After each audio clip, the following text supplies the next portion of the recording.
mental state? How's Biden's mental state? How's your mental state? How's my mental state? Now, how's Vladimir Putin's mental state? If you're pretty sure the only mental state we have to worry about is everyone talking about it, go ahead and hit that subscribe button. Let's get into this one. Vladimir Putin's mental state questioned by a growing number of U.S. officials. Let me guess, they're going to 25th Amendment him. Condoleezza Rice, former Secretary of State, called Vladimir Putin's behavior erratic. Is she any type of healthcare professional? Nope. Russia's invasion of Ukraine is leading some U.S. politicians, experts, and world leaders. Caveat there, not this expert. To question President Vladimir Putin's mental stability. Former Secretary of State Condoleezza Rice. The behavior is erratic. I met with him many times. And this is a different Putin, she said on Fox. He's always calculating and cold, but this is different. He seems erratic. There is an ever-deepening delusional rendering of history. Oh, jeez. I mean, okay. 2 years ago, they tore down everything that was history. Because they had a delusional version of history in America. And now they're saying that Putin has a delusional rendering of history.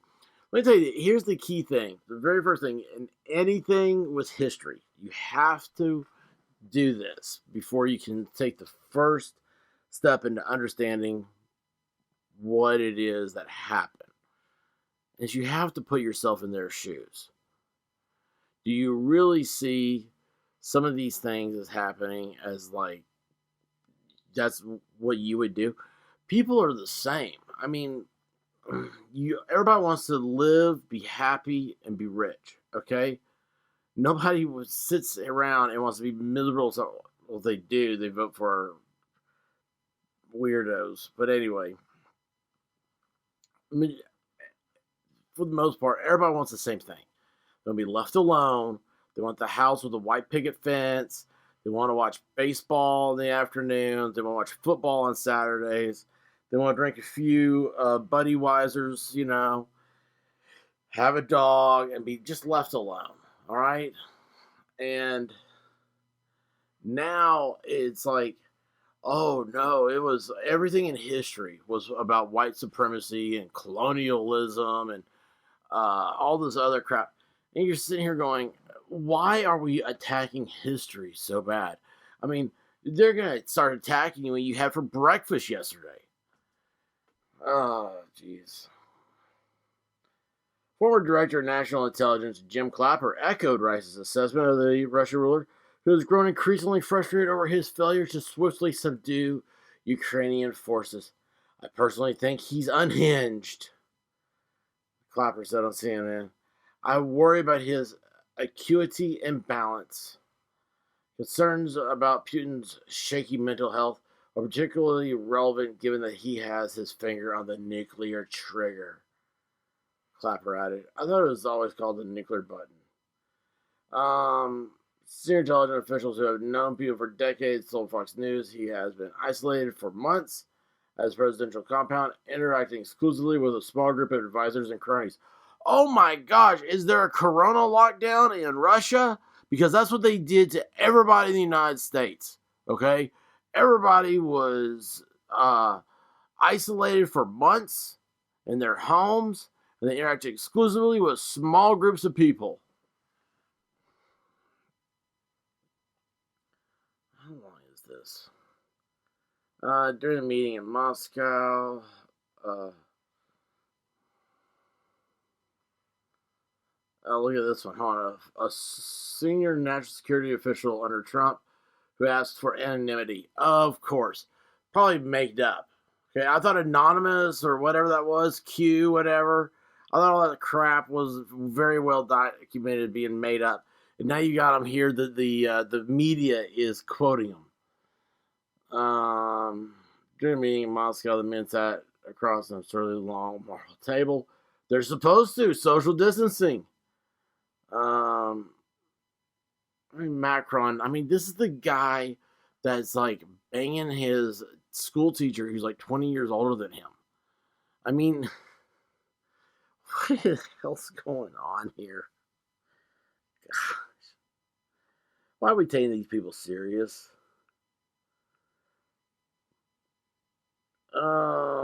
But Robert Crawford, former DIA intelligence officer, an author of Putin's Playbook, Russia's secret plan to defeat America, told Fox Digital that Putin is no madman. Putin is absolutely not crazy. All this talk of calling him crazy, it means we're still not taking Putin seriously or understanding him. I happen to agree with that. He's not delusional. There are no mental anomalies. She added. Oh, it's Rebecca Koffler. Who did I say? Putin is a cold-blooded, typical Russian autocrat leader and very calculated risk taker. He's simply executing a plan that he has been hatching for 20 years. Well, she's right. She's absolutely right. Collar said that calling Putin crazy is a cover-up for the U.S. failure to appreciate Putin's ambitions or psychology. Dude, this chick's... I like Rebecca Koffler here. She actually, finally... I thought this was just going to drone on. All these people going, oh, mental state, oh, because that's all we ever talk about. It's like, if you don't agree with somebody, you talk about their mental state now. It's like, dude, who are you to judge anything? I'll tell you, if you think everybody's crazy except for you, then you're probably the crazy one, all right? But it's like, oh, the mental state, blah, blah, blah. I mean, it was so sickening listening to Joe Scarborough talk on and on and on about, oh, Donald Trump's got dementia. He's got early stage Alzheimer's. I know. My aunt had it. I was so close to her. And then sit here and say that, oh, Joe Biden seems like an extremely intelligent and fine individual. I mean, dude, you can't be that. You completely kill all credibility. Everything you say from that moment forward is a bunch of BS, and nobody should put up with it, okay? But now we got all of a sudden like, oh, we're back to the mental state, and guess who says it? Neocons, these warmongers, these industrialist elitists that are making fortunes off of your misery. They're sitting here, they're like, oh, we'll talk about mental state. They've got like the world's biggest magic 8-ball, and they're just coming up with crap, and it repeats itself all the time. Fascist, mental state. What's the other one? A homophobe. These are the three things you're going to hear over and over and over again until it gets tiring. You mute to it. And I think that's where we're all gotten to. We're finally seeing the uprising where people are like, I don't care anymore. I can't keep up with it. You micromanaged. You're crazy down to the last period. It's absolutely stupid. And this Rebecca Koffler here finally has something going on right. And I'm going to finish up with her because she's saying that calling Putin is a cover-up. He goes, next sentence, President Joe Biden initially called the use of sanctions a deterrent.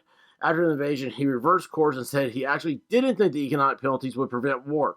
Then why are we doing it? The only economic penalties now are happening to you and me.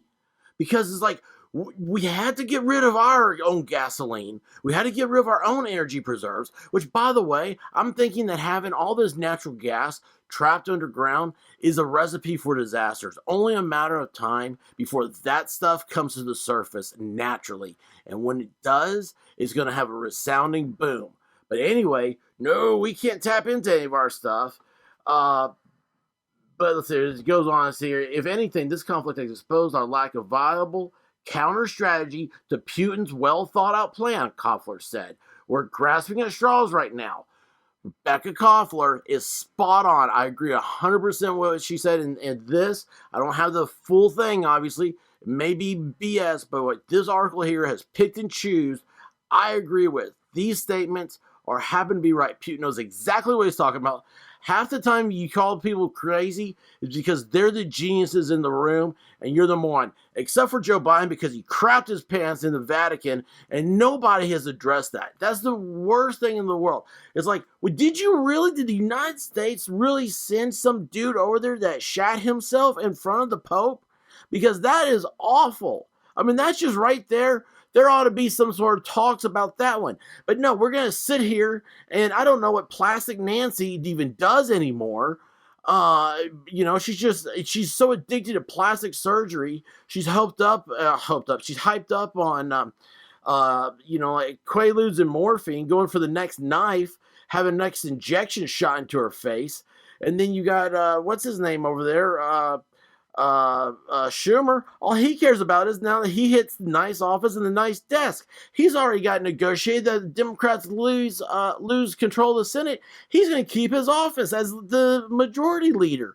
How the hell he's even the majority leader when he has 48 Democrats and old Myrtle the Turtle there from Kentucky, he's got 50. It's all a big scam. It's all a big. We're being shafted. The scam is that we're being shafted. It's not a big scam. It's like everything's a scam, but the scam is that we're putting up with all this crap, and they come up with these things, and for the first time, everything's coming together where you're having media is no longer believed by the newspaper. There is no newspapers anymore. There is no magazines anymore. You got all this, the mainstream news is gone. It's all gone to cable. And so it's gone minutia down further and further. And there's a vacuum that was left open when Rush Limbaugh passed away. And that vacuum is being filled up by people like me and people like you, the content providers that are going to go find who they listen to, because who they like is who understands them and who will say the damn things that they want to say too. I'll tell you what, if you like any of this stuff, hit that subscribe button, tag that